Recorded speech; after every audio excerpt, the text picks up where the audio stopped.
ואני רוצה ככה לשאול, למי היה אתמול, מי חגג אתמול יום הולדת? קודם כל לקרוא לכל הזוגות להיכנס פנימה. את יודעת?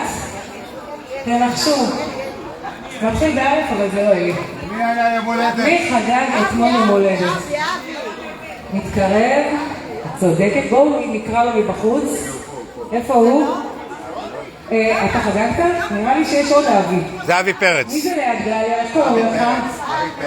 אבי אלבז. נכון? אבי פרץ. אבי חגג אתמול יום הולדת.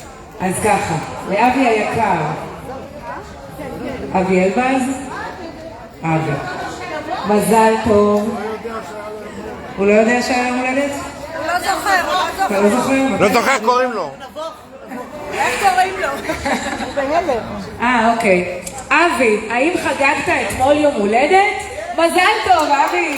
איזה כיף. אז לאבי היקר, מזל טוב והצלחה בכל.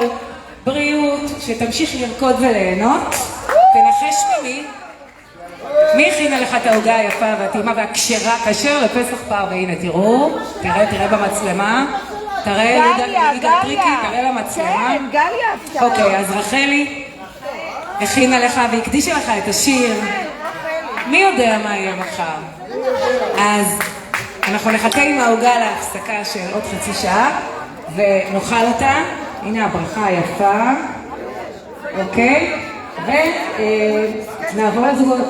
אז בואו תתארגנו לכם לזוגות. זה חצי שעה? חצי שעה זוגות, חצי שעה